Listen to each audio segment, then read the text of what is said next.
Do you want to brand authentically? What? Welcome to the Joyous Expansion Podcast. I'm your host, Brett Dupree, scouring the globe to bring you stories of courage, passion, and resilience. If I could sum up this podcast into one word, I would use empathy. Now let's get inspired. Welcome to the Joyous Expansion Podcast. I am your host, Brett Dupree, here to rock until the party just won't stop. Yes, this is episode 13 of the Joyous Expansion Podcast. I'm excited for today's interview. It was one of my favorites to listen to. But then again, all of them are my favorites, aren't they? Yes. This week, before I get down to the interview, I've been thinking a lot about leadership and what it means to be a leader because of how I'm going in my life. If you listened to my last episode, you heard me talk about the Lightworker Toastmasters and what it means to be a leader in the Lightworker Toastmasters, how that has been one of the most successful things I have ever done. Yesterday, we threw a charter party, which was a celebration because first, the Lightworker Toastmasters was an idea, and then I put it into action. And yesterday was a time to celebrate. Even though it feels like our second or third celebration of the charter, I thought it'd be time to sit back and relax and enjoy the charter. Though we did have Aaron Lomanjek, a TEDx speaker, transformational speaking coach, come in and speak. Somebody who I met a few years ago and decided that I want to learn from her. So I thought to myself, if I create a crowd, maybe she will show up. And she did, and gave a pretty good presentation for 45 minutes. Everyone seemed to enjoy it, which that's the purpose there, and able to turn it back into what it means to be a Lightworker Toastmaster. Lightworker, someone who shines light into the darkness, people who want to make an impact in this world, because that's what I want to do.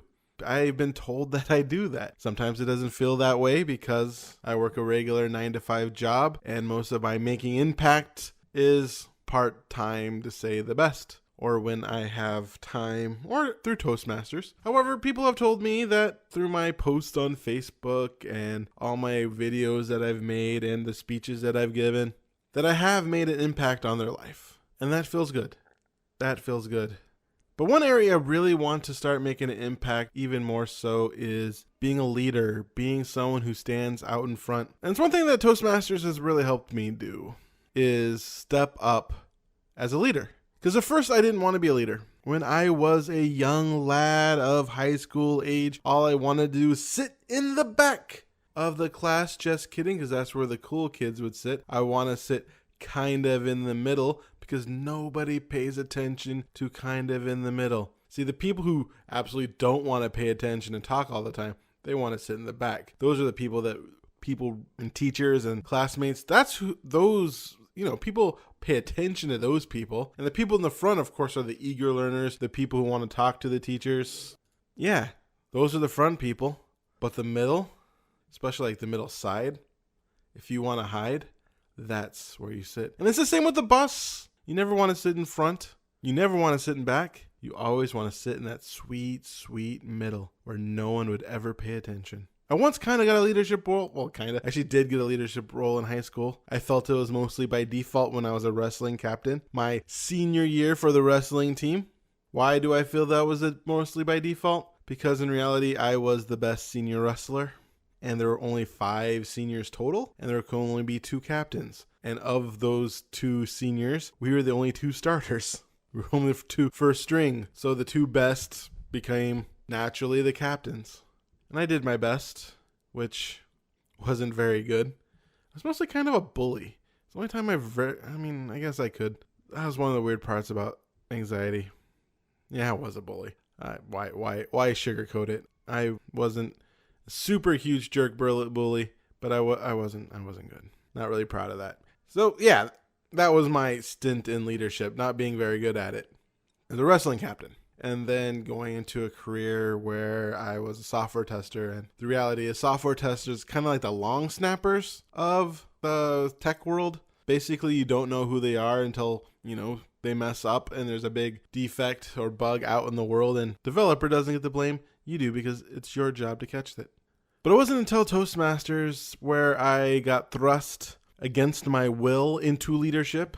I started off as a secretary and then vice president of education and then president and then president. This is my fourth stint as a real Toastmasters, leading edge, Kirkland Eclectics. Yeah, Lightworker Toast. This is going to be my fourth stint as a president. Somebody who never wanted to be a leader is now president for the fourth time. And honestly, I probably could have been president of the Bauer Speakeasies if I tried and asked, as they saw me as a mentor, as one of the people who have been a Toastmaster for a while. And yeah, it amazes me that people kind of look up to me. People are intimidated to evaluate me. It's silly, especially when you know where I started and know who I am. So thinking about leadership and what kind of leader I want to be, what it means to be a leader, I've been listening to Brene Brown's latest book, Daring to Lead. It is a good book. She says it right in the beginning. It's probably 50 to 60% of stuff you've heard before if you listen to Brene Brown, but kind of just repackage and put into leader with some new stories and some new thoughts. But at the same time, it's a book that if it's your first Brene Brown book, you can pick it up and go with it. And if you listen and you're a fan like me, you can totally see the value of taking her work and really focus on what it means to be a leader, what it means to really talk about the tough things. I've only had one tough conversation as a Lightworker Toastmasters as one of the people. I don't really want to go too much into it. Doesn't seem to be looking out. And I had a conversation, and some people were thinking that maybe this person should step away. Myself, I just wanted to work out and want to figure out how to work it out. At least I wanted to try before ending it. I mean, I think that's the thing about Toastmasters that really does not get played up enough, is that Toastmasters is a safe place to fail. It's a safe place to mess up. It's a safe place to kind of have those tough conversations, because if you do a job that's beyond you and you don't do a good job, you're not fired. Or if you are let go, you can pay your bills. It's a good place to go and crash. Fall on your face, because it's safe. And that's something I really want to bring in the Lightworker Toastmasters, and empowerment. I don't want to be a micromanager, a type of person who thinks to themselves, if I don't do it correct, and then nobody can do it or it won't get done. Which is understandable, especially in Toastmasters, because the Toastmasters is a volunteer organization and you have almost all of the pressures of being in a big time job without any of the pay. And also you don't, since it is volunteer, it's not like you have a lot of candidates for certain positions, especially once you get down to area director. You're pretty much stuck sometimes with the person who wants it, who's willing to do it, which is too bad, because honestly, as somebody who's right now the District 2 Public Relations Manager, even doing that has been an amazing learning experience and stretching experience, and trying to figure out what exactly I want to do and how I want to do it and how I'm perceived by people and how to kind of stand myself up as a leader and be a leader, you know? So watching some people's leadership styles and researching leadership styles, the thing that really stands out to me is I want to be a leader, and I'm working towards it. A leader who empowers, always encourages, always tells people what a good job they did, even when they didn't do that good a job. But instead of trying to frame it in a way of, yes, you did it, and now here's way you can improve it. Here's what you can do better next time. You did great now because you stepped out of your comfort zone. You became better because of this moment, because of what you did, because of the way you stepped up, you're better. But now here's how we take it to the next level. I want anyone I ever work with to feel better. That's one of my goals in life. Every interaction with me that I have, the person feels better afterwards. I mean, I don't always succeed. And the reality is, it has nothing to do with me. All I could be is me. And it's up to them to feel better, because I honestly don't have that power to change somebody. I just have the power and space to give them a safe place to help their growth, because that's the way I view growth, really, it's an individual thing, but people take us to the next level. But it's always up to us, each individual person, such as you, to take that step. It's all about empowerment. It's all about making the world a better place, one person at a time or many people at a time, if you're able to do that, to make that impact. I don't care what you do. I just saw this amazing video of these fifth graders. I think they're fifth graders. It's hard to tell. That's one of the problems with growing up. Now that I'm 40, it's really hard to tell if a kid is 9 or 5, especially when you just look at a bunch. But it was a janitor. It was a janitor where all the children gave this rounding applause and celebrated like International Janitor Day or something, or maybe they made it up, because this janitor every day would fist bump the kids, ask them about their day, try to make them happier. And even the teachers, even as a janitor, his goal was to brighten everybody's day. You don't have to be a manager. You don't have to be a life coach. You don't have to be Tony freaking Robbins. Cusses so much. I just started listening to his podcast. Sometimes like half the words are just beeped out. Man, cussing up a storm there, Tony. You don't have to be that. You could be you and work on building people up. In fact, that is what's truly missing in the world today on a grand scale. Too many of us want to bring each other down. And I understand. I definitely understand. Sometimes I'm pretty much liberal to the point of socialist. And when I see Trump up there saying dumb things, racist things, climate denying things, because yes, I believe in climate change. And then I know good, trustworthy, well-meaning people who vote for him, I've had conversations with them and then they'll call Black Lives Matter a terrorist organization. And it's hard sometimes to not want to bring them down because I don't know if they understand really what they're saying, or at least what it means to me, what they're saying. But I know in my heart of hearts that doesn't help. Even though I know I am not 100% good at it. Even though I know I mostly unfriend most of my conservative friends off Facebook, because honestly, I don't want to read their stuff. I don't want to read memes about making fun of the Parkland survivors when all they want to do is stop more school shootings. I don't want to read memes that make fun of children being kept in concentration camps or people defending it. But I know that I make a better impact in my life when I bring people up. Fabian Fredrickson, a motivational life coach, Boldheart, I believe her company is now. She works on helping people get their messages out there. Always said, a rising tide raises all ships. And if we truly work together to raise each other up, to make us feel better, to make us feel the connection we need. Because even if you look at drug addicts or people, a lot of times that's a symptom of loneliness. And if we truly connect with each other, get down and talk with each other, and raise each other up instead of bringing each other down, and be our true, authentic selves without blame, without shame, without anger, without hate, then we truly can create a heaven on earth. And speaking of a heaven on earth and authenticity, let's talk about our guest, Jill Celeste. Yes, Jill Celeste. I actually met her at a mastermind group. She is authentic. I enjoy watching her videos. Part of her Facebook group, The Celestial Circle. She's great. Jill Celeste, M.A., is a best-selling author, marketing teacher, and founder of The Celestial Circle. A self-proclaimed entrepreneurial cheerleader, Jill teaches authentic marketing fundamentals to purpose-driven entrepreneurs. Jill's teachings focus on one belief: that all entrepreneurs must embrace their role as director of marketing for their businesses. When entrepreneurs do this, their businesses will thrive. So now is my treat to you, my interview with Jill Celeste. Hello, Jill Celeste. Welcome to my podcast. Well, thank you for having me, Brett Dupree. It's good to be here. Yeah. It's nice to see you again, I guess, or hear you again. Hear each other. So it says here that you are a founder of the Celestial Circle and an entrepreneurial cheerleader. Yes. How did you get into that?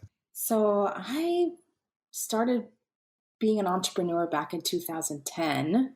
I opened a social media marketing agency back then, but I learned quite quickly that I'm not the one you want implementing your social media. I wasn't in my unique brilliance. And what I really loved to do was coach marketing. So in 2013, I started my coaching business, which has evolved and ebbed and flowed, right? Like businesses do. Now, fast forward to today, I am still teaching marketing. But what I have found is that people, and entrepreneurs in particular, they need someone to be a cheerleader for them, like to root them on and say, I believe in you, because it's such a lonely job sometimes. And so that's a lot of what I do in my coaching practice.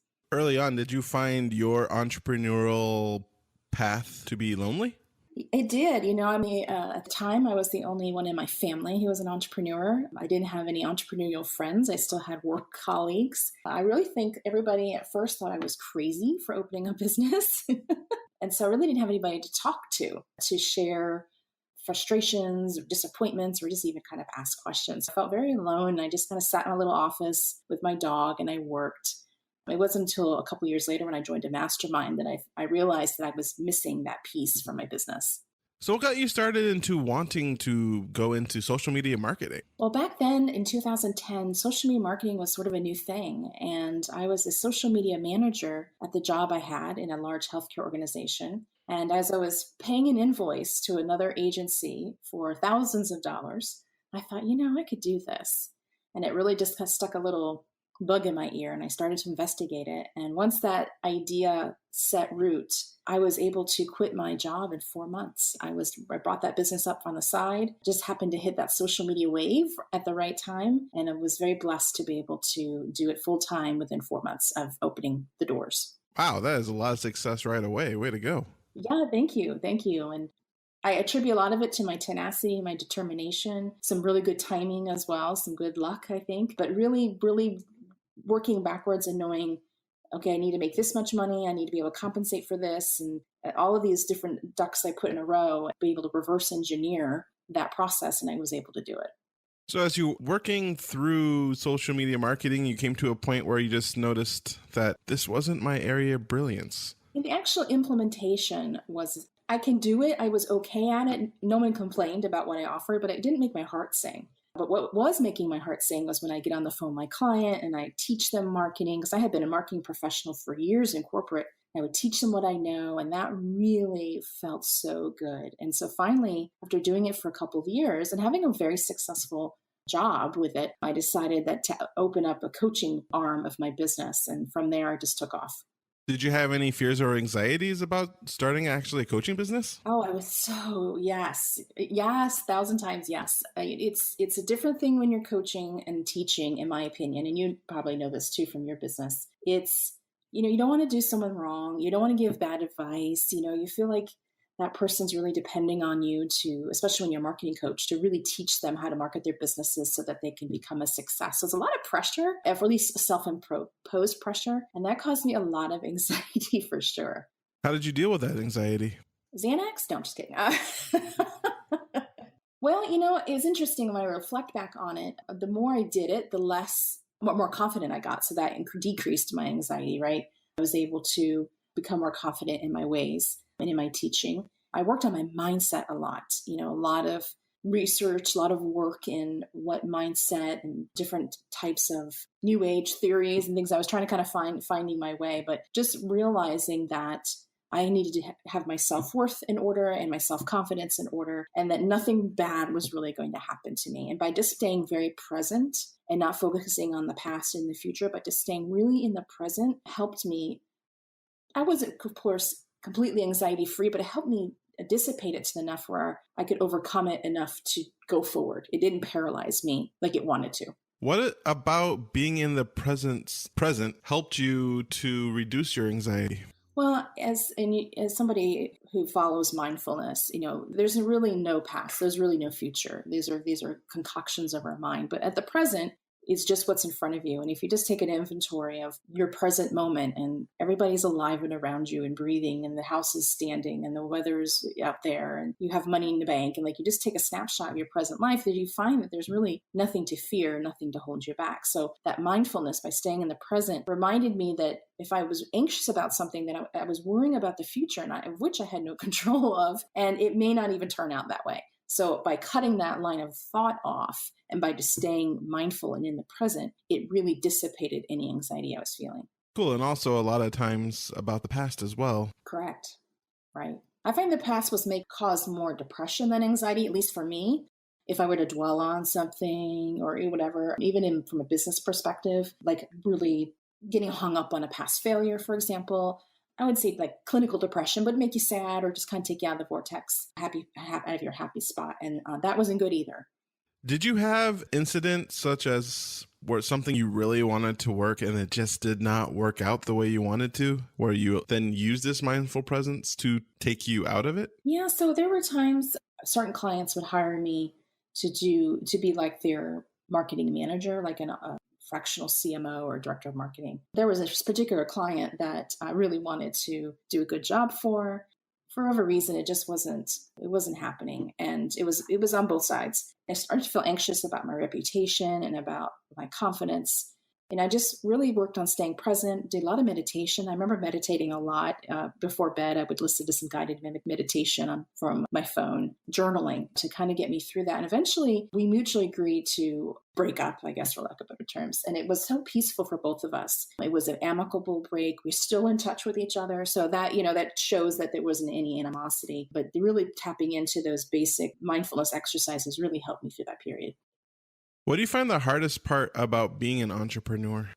Well, I'm a naturally impatient person. Things don't happen as fast as I would like. And I have found through my 8+ years as an entrepreneur that that's normal, that you have to be patient. In fact, I now say that patience is the most important virtue of an entrepreneur, because we have an internal timetable that we want to meet. And sometimes we cannot meet those timetables. That's just the way it is. And often we don't give ourselves enough time. For example, for marketing, we don't give ourselves enough time to market our business. We don't give ourselves enough time for our marketing to work. We don't give ourselves enough time for clients to convert. We become impatient because we want to be a success that doesn't always work out in the timetable we've chosen for ourselves. So patience is definitely something I have learned and am still learning here on my entrepreneurial journey. Yeah, that reminds me of a saying that one of my mentors keep on telling me: the fortune's in the follow-up. Yes, that's for sure. That's for sure, because we forget, like from a sales perspective, that we often need to reach out to somebody. What is it? What is the average now? It was 7 to 9. I think it might even be longer now. Time so before someone decides to buy. Well, that's an act of patience, right? As many people will give up before they finally agree to purchase from you. So just even that following up requires a lot of patience. So I'm just feeling like a dummy right now because I just noticed that you're the founder of the Celestial Circle and your last name's Celeste. You're not dummy. I got very, very lucky in many ways when I got married. I got a great guy and a great last name. I do play off my last name quite a bit in all of my branding. How I sort of see myself is, if you remember back in olden days when sailors used to sail and they relied on the stars for navigation, I coined myself, mostly internally, but I coined myself as sort of that North Star, leading the entrepreneurs on their entrepreneurial journey, that sea of marketing. I keep that as a remembering of why I do things. And that really helps me stay focused. But that's sort of the play off the word celestial that I use. As a member of the Celestial Circle and been paying attention to you for the last couple of years, you've really upped your video game lately.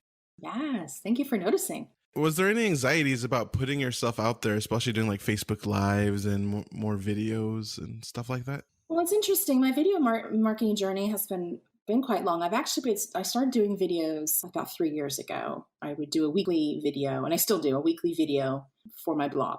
So there was a lot of anxiety, not about being on camera per se, but about the technology. How's this going to work? How can I edit it? Like all those things, because they're not in my unique brilliance.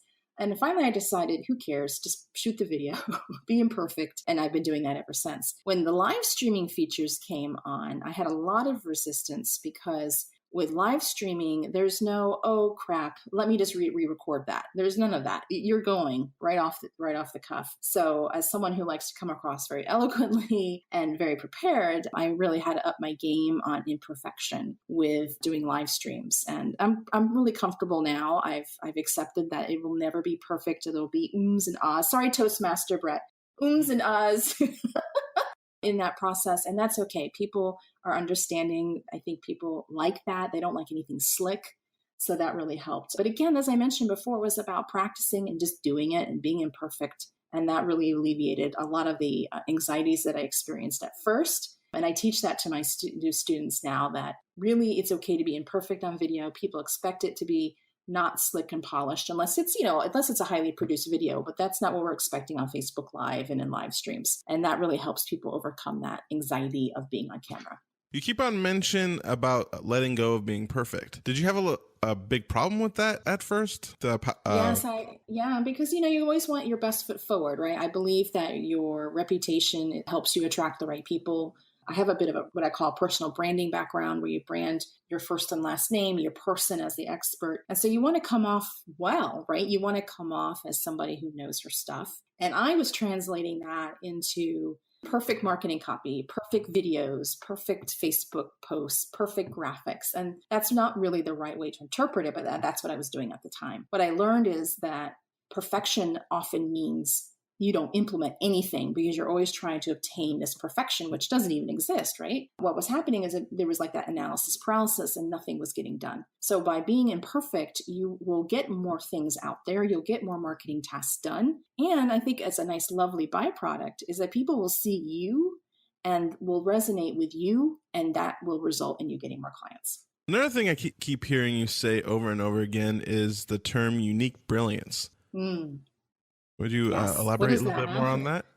Yeah. So what I mean by that is each of us are wired to have certain gifts. Some of us are fabulous writers. Some of us are fabulous orators. Some of us are gifted artists. Some of us can put together a computer, while others of us could not. We all have our things that we're uniquely gifted with, things that to make up you, Brett, Jill, whoever. And our jobs as entrepreneurs is to eventually, we can't always do this at first, but to eventually only do those things that are in our unique brilliance. And the things that are not in our unique brilliance, the things that we struggle with, that take us a long time to finish, somebody else would do that for us, somebody else who's uniquely brilliant in that particular task. So for example, you might do a podcast and you might be a really good interviewer, but the idea of editing that audio, you can do it, but it would be faster if somebody else did, right? So that means that you would offload that, you would outsource that to somebody. So that's what I mean by unique brilliance, is you want to be doing what you're innately good at, what you would do for free all the time because it's something that you love to do and are passionate about it. And then eventually offload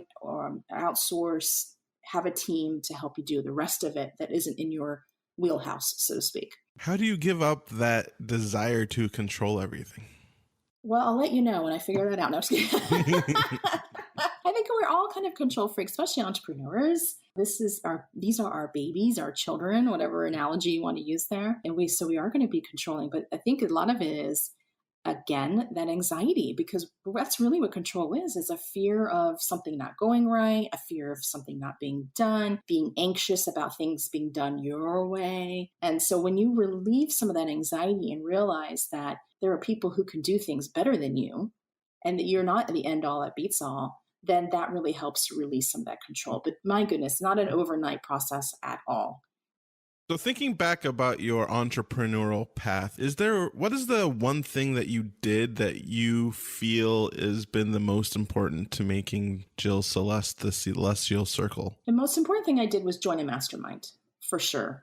Being part of a group, having a mentor, changed my business. Not only did I have a group of people who were entrepreneurs who got what my problems were, who understood my journey because they were on it too, but I also had a mentor to help me answer questions. And a lot of people kind of look at you sideways when you're a marketing coach hiring a marketing and business mentor, like, don't you know this stuff already? Of course I do, but it's not that. That's not what I'm there for. It's for the accountability and the support and the structure that a good mastermind will offer you. So I always invested in some type of mentorship and or mastermind with like-minded entrepreneurs. And that also beats that loneliness thing I mentioned earlier in the interview, right? That is for sure something I always will have in my business, no matter what.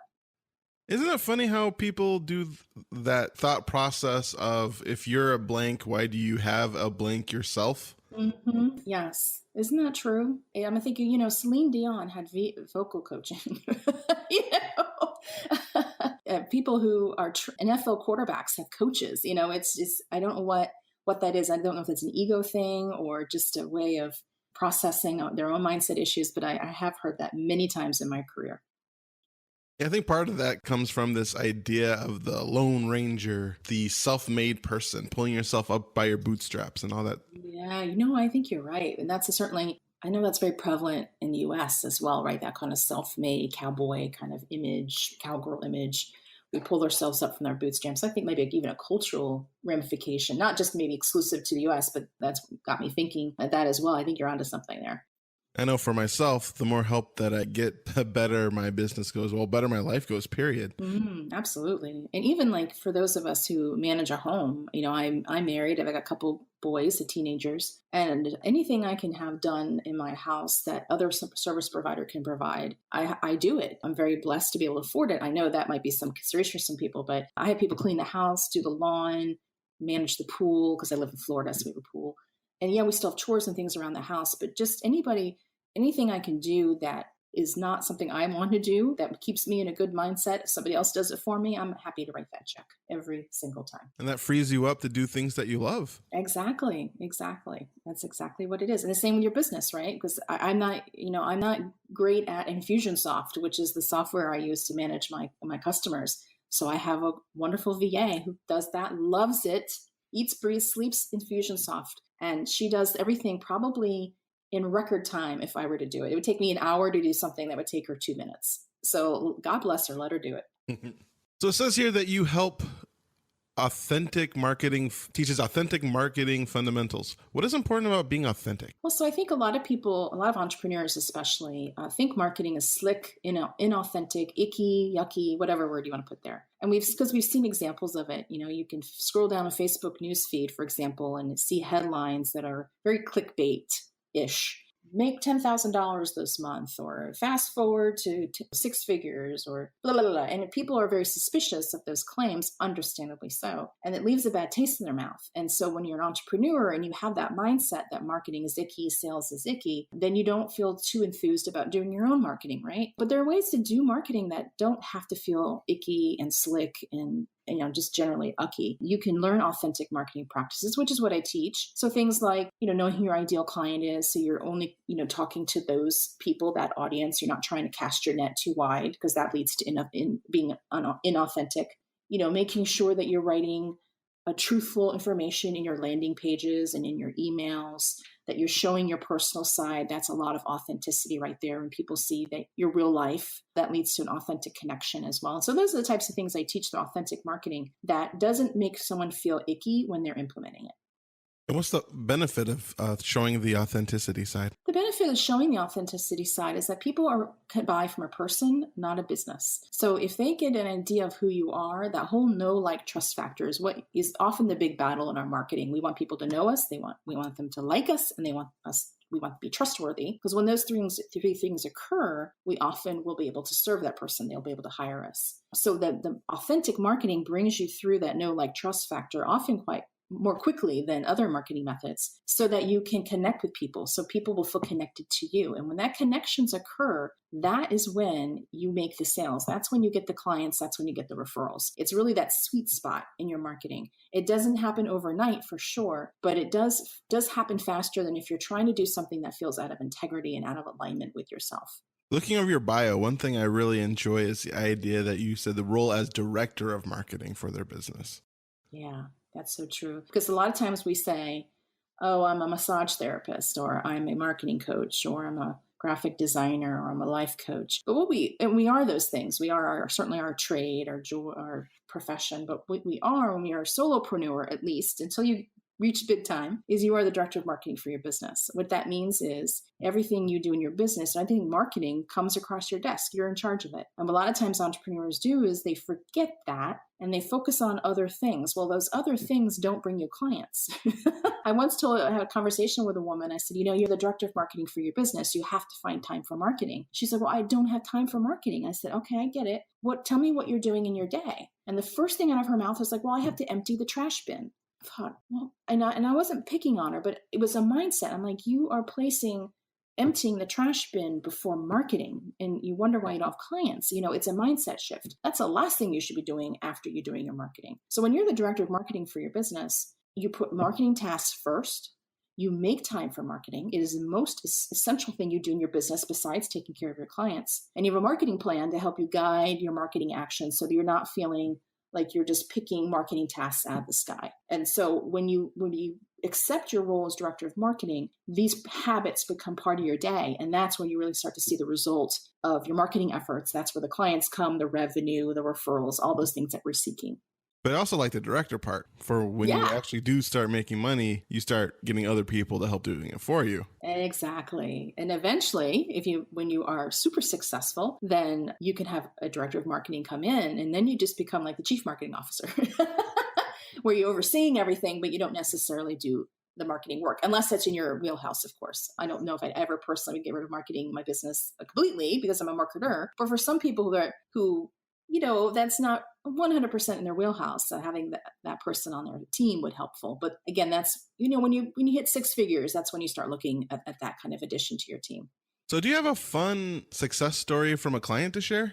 Oh my goodness, I have so many. I am so lucky to be working with a lot of people over the years. I think one of the many fun people that I've gotten to work with, but one in particular who I'm serving now through the Celestial Circle, is a girl. I won't mention any names, but is a person who was trained as a doula. So a doula is a person who assists mothers with birth. They're sort of an advocate for the mom and the baby. She had been very successful doula practice. But the thing about being a doula is that your schedule is not your own, because babies come when babies come, right? They're not on anyone's schedule unless you're being induced or something. And so it was taxing for her. She's a mom, married, etc. So she decided that she wanted to still have a doula business, but she wanted other doulas to come under her umbrella. And she was terrified because she had her way. She had an excellent reputation as a doula, and we wanted things done her way, right? That's so common with entrepreneurs. But she just started finding doulas and training them in her methodology, in her practice. And before you know it, she had a couple doulas under her belt. And now she's at the luxury where if she wants to be at that birth, she absolutely can.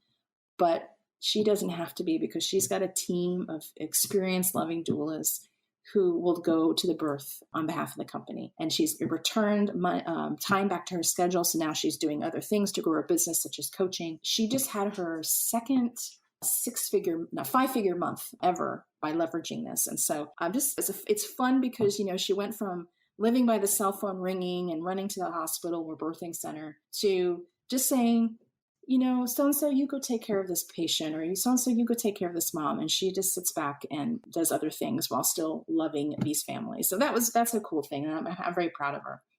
So how did your process help her accomplishing that? Well, the first thing, again, a lot of that was an operational piece, which operations does play into marketing. But first and foremost, you have to hit the mindset, right? That she can absolutely teach her methodology. So one of the things we worked on was what her methodology was. What I mean by that is the step-by-step process that she has that's sort of proprietary to her. And then talking about writing job descriptions, making sure that she had everything she needed to find the right doulas. So that's the first thing. And then we switched to the marketing, because what was interesting with her is she was known by her first and last name, right? That was how it worked. We had to switch to less of a personality-based business and more process-based business. So in our marketing, we tackled that maybe Nicole is not in the labor and delivery room with you. And so we talked about the marketing messaging and how that helps the moms, the sense of security that they would feel by knowing somebody was under Nicole's mentorship, that type of thing. So it was a many faceted process from an operations side as well as marketing. It was a lot of fun to working on her mindset, giving her the bravery and the self-worth and the self-confidence to go down that path. That's a big, scary path to go down. You do it in baby steps, though. Not everything's done. You can't just flip a switch. It's a baby step process. And that's what we worked on a lot together. Oh, how so many people sell that switch. No, the switch does not exist. Sorry. Hate to break it to everybody. That's the clickbaity, inauthentic thing. That's what people are so turned off by, is that kind of claim. And it's very easy to get suckered into it sometimes, especially true. When you're feeling all desperate and like, I just want to turn everything around. Yeah. And I think that's why I get so aggravated with fellow marketing and business coaches. And maybe they get aggravated at me, but I'm like, stop promising the sky. This marketing and running your business is hard work. It takes time. It takes elbow grease. It takes patience. There's no such thing as an overnight get-rich formula. It's just snake oil at that point. You have to do the work and you have to do the time. And that's where you get the results. I wish there was a magic pill because I would take it. So we're getting to the end of our time, and one thing that I love to ask for my guests to give is a 1 minute of motivation, kind of reducing your message into 1 minute, or thinking of it as you have a time machine and you get to go back to your 8-year-old self and you have 8 minutes to give yourself all the juicy details you need to set yourself up for success. So I got a minute to do that, right? Okay. Yes. So the first thing I would say is, you are worthy of everything that you want in your life. Don't let anybody tell you any differently, because you know what you're worth. And depending on your religious and spiritual beliefs, the universe, God, Buddha, whoever, knows your worth as well. And so always lean into that, especially during times when it feels like others are against you or telling you that can't happen. So that would be my first motivational moment there, leading into the following thing, which is, you are enough. You are capable and you can do anything you set your mind to. Be confident. Surround yourself with people who will lift and support you. And if they don't, then lovingly release them from your life, because they will just suck you down into a drain that you don't want to go down. And that would be my piece there. Nice. Well, thank you, Jill, for being on my podcast. I love your message of authentic marketing and because for my people buy from people instead of buying from businesses. And the more you can help people market themselves, the more people can get themselves out there. Because if you are a purpose-based entrepreneur with the idea of making the world a better place, if nobody knows about it, well, the world's not going to get any better. So helping people to share their light upon the world so that they can make this world what it deserves to be, which is heaven on earth. I thank you very much for doing so. Thank you. And that's exactly what I believe too, Brett. And we need our light workers to change the world. We're at a bit of a crossroads, I believe. If I can help them, their marketing, to do that, I am honored to do so. Awesome. Thank you so much. And I will probably talk to you someday in the future. Okay. Thanks, Brett. And there you have it, folks. Wasn't that a great interview talking with Celeste? I love her message of authenticity, being authentic in your marketing message. And one thing that I noticed over and over again, especially with these people who make it, is to really focus on your brilliance. Yes, at first you have to be everything, but really focus on what you do well. And we start making that sweet, sweet money to hire people to do the things you don't like. And it could be just something simple like clean your house. I know, even though this is sort of different, when I talked about the Lightworker Toastmasters, I got somebody's help who was good at dotting the T's and crossing the I's, or the opposite, because I just messed up. And because of that, I was free to do more advertising and just energetically free. I love the way Jill was talking about that. And the director of marketing is such a good idea, because you are the CEO if you're a business. You're the director of marketing, you're HR, you're everything. And to think of yourself as the director, because as director, you're in charge of marketing. And once you can afford it, to hire people below you to help you with that marketing, getting a VA, getting someone so you don't have to make every social media thingamajigger, to trusting yourself, to becoming bigger, to growing better. Because that's what this is all about, is getting better. Because the more you grow personally, the more your business will grow. I know I can speak for myself when my marketing is not authentic. It's hard to do. It's hard to do it. Also about marketing has to be something you like to do. Because if you're forcing yourself to do it, so find a way to enjoy the marketing, enjoy the getting your message out there, making an impact. One thing I was thinking of, mostly because of the thing from yesterday, Aaron Lohman Jack and the Lightworker Toastmasters, if you come through marketing as if you're doing the person a favor, because if they work with you, then they will be helped. And that's the joy of Jill Celeste, someone who can help you. So if you want more information about Jill Celeste and her wonderful The Celestial Circle, visit www.thecelestialcircle.com. There, it's not there. Haha. What happens when you talk before you read? To get a free copy of Jill's top 25 Amazon best-selling book, That First Client, go to www.thatfirstclient.com. I definitely know you'd want to at least call Celeste and get in touch with her. I know she has a Facebook group that you can be a part of, so check it out. I enjoyed watching her videos. I've did a couple challenges with her, and she's motivating, inspiring, and all that jazz. Thank you for listening to lucky episode number 13 of the Joyous Expansion podcast. I do apologize for not getting these out weekly, but since they're not very much listened to as I'd like, probably not upsetting too many people other than disappointing myself. But that's life. One learning experience after another. I never thought I'd be this busy. Plus getting sick and hurt didn't help. Whatever. Life is a learning experience, and I enjoy doing this, and I love it, and there will be more episodes. They just won't be weekly like I hoped. Or maybe they will be someday. I don't know. That's the future.